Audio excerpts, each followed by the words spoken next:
Biclou mouille le maillot alors. Hop. Ah.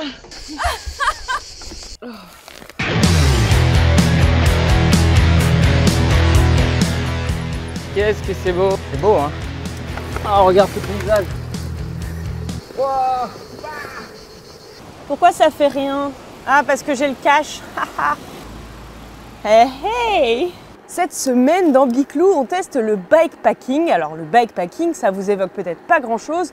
Donc on va laisser Laurent Bellando, qui est spécialiste du sujet, nous expliquer de quoi il s'agit. Alors la définition du bikepacking, ça vient essentiellement des sacoches. Si on voulait résumer, le bikepacking, c'est un peu l'équivalent du baroudeur sac à dos. Et le cyclotourisme, c'est plus le voyageur valise, quoi. En cyclotourisme traditionnel, on installe des sacoches sur des porte-bagages, eux-mêmes fixés sur le vélo. En bikepacking, pas besoin d'attache. Le vélo devient lui-même un porte-bagages. On fixe directement les sacoches sur le cadre, la fourche, la tige de selle ou le guidon. Souvent à l'aide de velcro ou de sangle. Donc typiquement là tu as les deux, tu as la sacoche de bikepacking derrière moi sous la selle, sacoche de selle. Et là tu as la sacoche de cyclotourisme. L'avantage principal de ces équipements apparus il y a une grosse dizaine d'années, c'est leur légèreté à toute épreuve. En général, la capacité de rangement n'excède pas les 40 litres en bikepacking, mais elle peut atteindre 100 litres en cyclotourisme. Bikepacking, tu es plus léger, donc tu avances quand même généralement plus vite, tu fais plus de distance. En bikepacking, vous pouvez partir avec presque rien si vous dormez à l'hôtel. Une seule sacoche comme celle du cadre peut faire l'affaire pour embarquer une carte bleue, du matériel de réparation, d'échange et une trousse de toilette et de secours. Si vous dormez dehors, vous pouvez y glisser aussi vos piquets de tente. Mais il vaudra mieux rajouter plus de sacoches. 20 litres de vent, par exemple, pour votre toile de tente, duvet, matelas et oreiller gonflable. Ou bien 5 litres sur la fourche, pour des vêtements plus chauds ou de pluie, par exemple. La sacoche de 12 litres derrière la selle peut de son côté abriter vos ustensiles de cuisine. Une popote, un réchaud, des couverts, un couteau suisse et des aliments. Bien sûr, vous êtes libre de moduler tout ça comme vous voulez, c'était simplement un exemple. Pour cet équipement de 4 sacoches, comptez un investissement de 250 à 450 € en fonction de la marque. Il n'y a pas besoin d'avoir un gros budget, prévoir 30 balles pour une sacoche, peut-être 50 balles pour un hôtel. Au début, il faut voir simple et y aller par étapes. Vous avez l'habitude autour de chez vous forcément de faire un petit trajet à vélo. Ce trajet-là que vous avez l'habitude de faire, au moment où vous allez avoir tendance à faire demi-tour, c'est ce moment-là où tu décides d'aller plus loin. Plus loin, je trouverai bien un hôtel, une auberge. Et en fait, ça part de là, ça peut se faire sur un week-end. De notre côté, nous allons rouler une 50aine de kilomètres.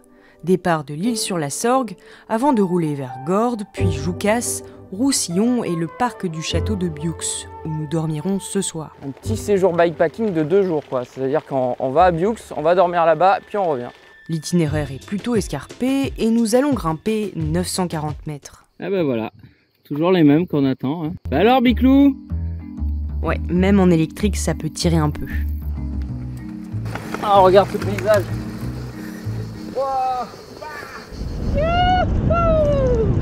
C'est pas mal là quand même, hein? Moi je suis tout petit, je regarde, je profite du paysage, je trouve ça hyper agréable. Je sais pas si tu sens les odeurs de garrigue là déjà. En fait on a changé carrément de paysage.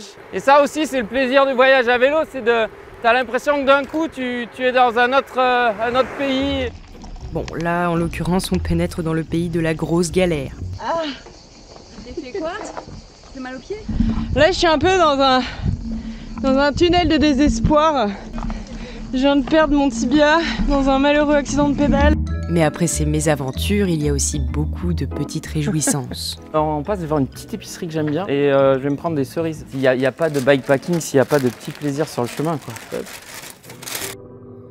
Et c'était plutôt une bonne idée de prendre des forces avant de grimper vers Gordes, un village escarpé bien connu des touristes. Moi, ce que je préfère, c'est ces petits chemins de traverse où tu as une vue imprenable sur le petit village. Et en fait, tu es tout seul, quoi.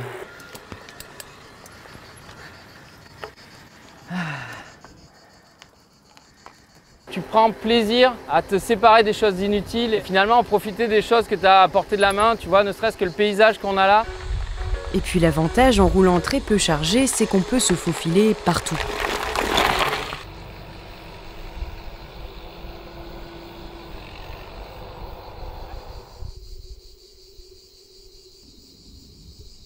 On essaye de quitter au maximum les routes pour essayer de se retrouver dans des endroits comme ça au calme. On a un peu l'impression d'être privilégié. Il y a une part d'exploration, une part d'aventure. L'aventure, c'est un petit peu vers l'inconnu, parfois. Alors on teste, ça passe. Moi je dis ça passe. Qu'est-ce qui pourrait ne pas passer? Au début, en effet, ça passe. Et après, bah, ça passe plus du tout. Et encore moins quand on oublie d'enclencher l'assistance à la marche de nos vélos électriques. Ah oui, là-bas, c'est Nathalie, notre responsable de production. C'est quoi, je vais prendre les rênes, non? Quelle idée. Ah, c'est mortel! Après un voyage bikepacking où tu pousses pas, c'est pas un vrai voyage bikepacking. Il y a un petit peu de surprise dans les voyages aussi, c'est ce qui fait le sel des voyages. Bonjour. Hi. Hi.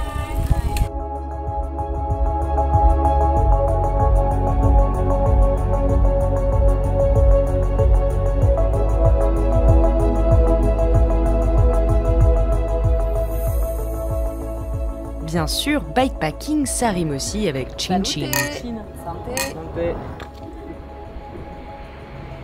C'est super, mais il reste 10 bornes. Faut se méfier de la dernière bière avant le bivouac. En fait, on aura envie de passer la soirée là, quand on va poser les tentes là. En vrai, c'est plutôt autour de ce château qu'on va se reposer. C'est là qu'on va dormir. Enfin, c'est là. Nous, on va dormir dans le parc. J'ai mes piquets, j'ai ma toile de tente. On va emmener ça par là-bas. Et voilà quelques astuces pour bien ranger toutes ces affaires avant et après le bivouac. Le premier conseil, c'est de séparer ses sacoches en raisonner en salles. Décomposer la cuisine, le dressing, la chambre, le bureau quand on a de l'électronique, le garage pour tout ce qui est réparation. Ça, c'est vraiment pratique, c'est un petit truc mémotechnique qu'utilisent beaucoup les bikepackers. Deuxième conseil, ne pas mélanger ce qui va être potentiellement mouillé et tout ce qui doit rester sec, type fringues, matelas, tout ça. Inutile de vous dire qu'il vaut mieux choisir du matériel de camping léger, compact et facile d'utilisation. Voilà. C'est l'enfer. Ça doit être la 3e fois dans ma vie que je fais du camping, donc je suis pas hyper rassurée par ce qui se passe. Et ça, c'était avant même de savoir ce qui nous attendait le lendemain. Les 50 nuances de vélo sous la pluie. Ça va? Au top. Là, on est en train de boucler la grosse centaine de kilomètres qu'on a faite en 2 jours.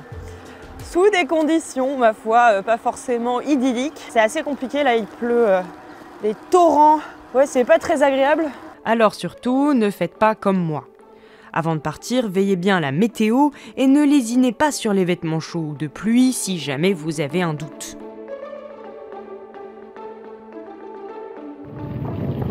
Comment je vous fume? Attends, il y a mon ombre. Comment on fait pour pas qu'il y ait mon ombre? Il y a mon ombre. Non, c'est l'ombre de la moumoute. Attends. Hein. Je suis mitraillée là. Attendez, j'enlève ce truc horrible. J'ai une piscine dans mes chaussures. Quand je marche, ça fait des bulles.